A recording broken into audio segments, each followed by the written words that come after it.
ازيكم عاملين ايه؟ يا رب تكونوا بخير. رجعت لكم بقى النهاردة في فيديو جديد وافكار جديدة. هنعمل النهاردة مع بعض 3 افكار كده لرمضان، فكرتهم سهلة وبسيطة نجدد بيها البيت عندنا، ويا رب تعود الايام علينا جميعا بألف خير. بس الاول بقى ما تنسوش تعملوا لايك للفيديو، وكمان تشتركوا في القناة وتسيبوا لي كومنت حلو كده يشجعني علشان اكمل كده واعمل لكم باقي الفيديوهات.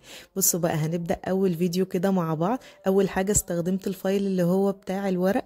بصوا كمان كنت طابعه الورق اللي انتوا شايفينه ده بالمقاس ده. ممكن انتوا بقى تغيروا المقاسات زي ما انتوا عاوزين. بدأت ان انا اقص الفايل كده اللي هو موجود معايا، عملت منه 3 مربعات كده على قد الجزء الورق اللي انا كنت طابعاه. طبعا طبعت الورق الوان في اي مكتبه مثلا او كده، بتحددوا الصور اللي انتوا عايزينها من برنامج بنترست وبعدين بتطبعوها. انا كنت طابعه تقريبا الورقه كانت ب3 جنيه تقريبا. فبعد كده بقى بدأت ان انا الزق كل الاجزاء اللي انا قصيتها كده من الفايل، المربعات الصغيره كده اللي انا كنت قصاها. هبدأ كده ان انا الزقهم كلهم في بعض علشان يطلع معايا كده شكل مربع كبير في الاخر.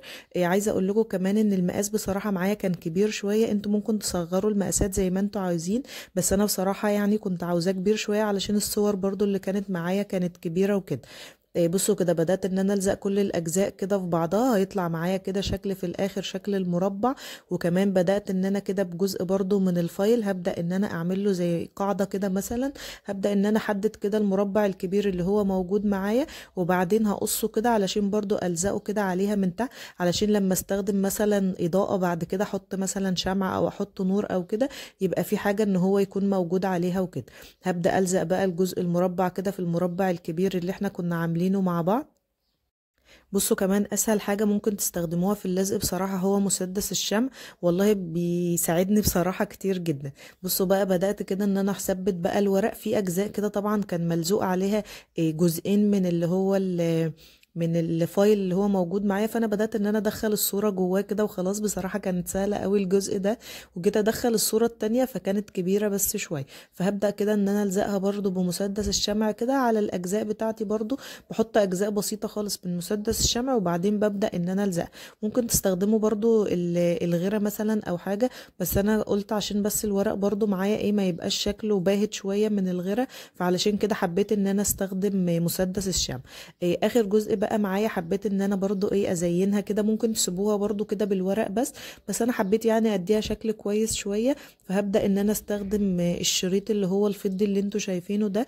بدأت ان انا اقص كده اجزاء بسيطة على قد كل جنب موجود معايا، وهبدأ ان انا الزقها كده في كل الجناب. كمان من فوق كده هبدأ ان انا احط لها زي اطار كده من فوق برضو ومن تحت عشان تديها برضو شكل كويس كده. وكده خلاص تعتبر الفكرة خلاص خلصت معايا. ده كان شكلها في الاخر. بصراحة شكلها طلع حلو جدا. هبدأ بقى ان انا احط كده فيها برضو شموع. هي برضو كانت محتاجة شمع كبير شوية، بس انا بصراحة لسه منزلتش كده ان انا اشتري شموع فحطيت فيها شمعتين. ده كده كان شكلها النهائي. يا رب تكون اول فكرة عجبتكم. هندخل بقى على تاني فكرة. بصوا كان نفسي فيها قوي من زمان بصراحة. عملت فواحة كده صغيرة شكلها حلو قوي، وكمان حطيت عليها صور رمضان كده علشان ان شاء الله استخدمها في رمضان. هوريكم بقى طريقة عملها دلوقتي. بصوا اول حاجة بقى كنت عاملة جزء كده كرتون على شكل مربع. بدأت كمان ان انا استخدم الجبس الابيض وكمان الاسمنت اللي هو لونه اسود. انا ما بستخدمش الاسمنت الابيض، انا بستخدم جبس ابيض واسمنت اللي هو بيبقى لونه اسود ده. وبدات ان انا ايه احط شويه كده من الميه برضو. هبدا ان انا اعمل عجينه كده، بس مش عاوزينها برضو تبقى ماسكه قوي او تبقى برضو زي الميه كده، لا عاوزين قوامها يبقى متماسك شويه. وبعدين بقى هبدا ان انا احط عليها لون اسود. انا كنت حابه ان انا بصراحه اخلي لونها يكون اسود شويه، فحطيت عليها نقطتين بس كده من الوان الدهان لونها اسود علشان تديها برضو ايه لون كويس وكده. المربع اللي انا عملته ده او المكعب ده عملته كده من الكراتين. بدات ان انا الزقهم في بعض لحد ما طلع معايا الشكل ده. بس عاوزه اقول لكم بصراحه نصيحه، بلاش تعملوها في الكرتون، لان بصراحه برضو الكرتون ما ادانيش الشكل مظبوط قوي.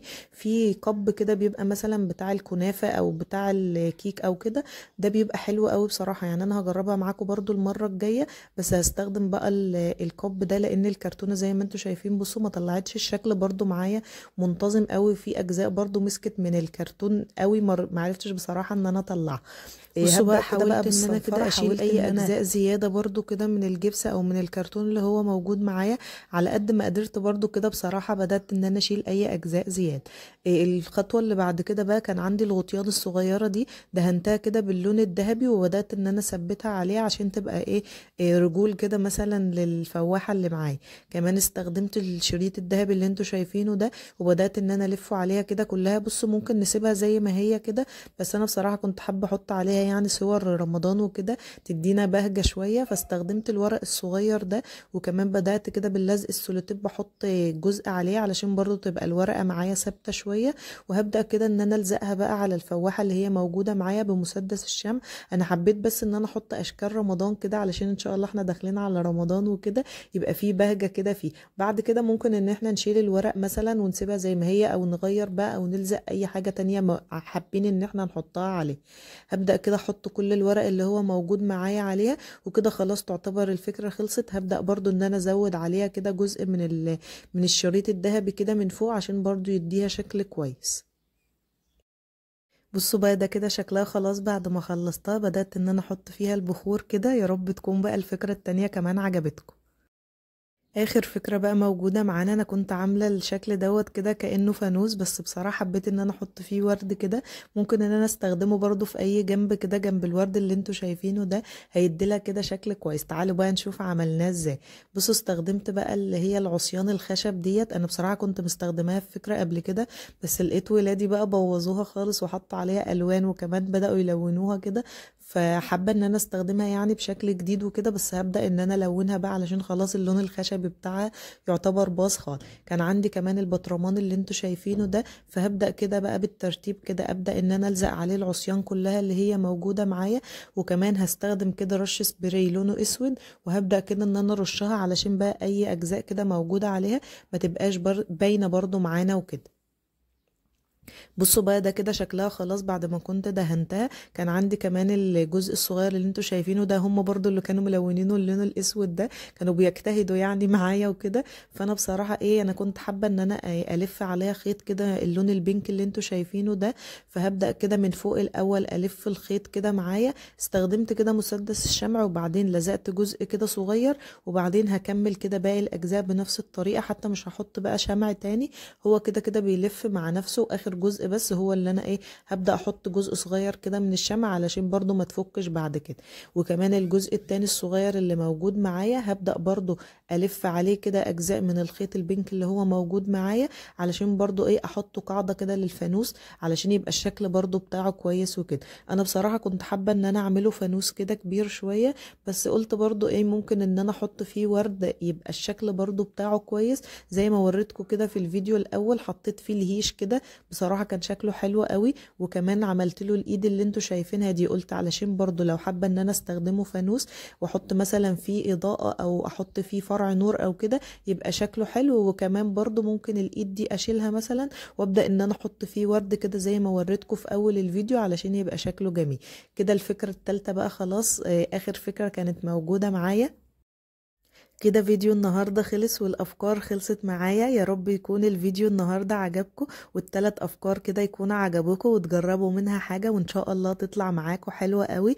وكمان ما تنسوش بقى تعملوا لايك للفيديو وتشتركوا في القناة علشان يوصل لكم كل الفيديوهات اللي بنزلها. تفعلوا زر الجرس. إن شاء الله لسه في فيديوهات كتير قوي رمضان، هنعمل ديكورات سهلة وبسيطة وزي ما انتوا شايفين من غير أي تكاليف خالص، نجدد بيها كده البيت عندنا. ويا رب تعود الأيام علينا جميعا بألف خير. مستنية تعليقاتكم الجميلة كده على أفكار النهاردة، وإن شاء الله الفيديو يكون عجبكم.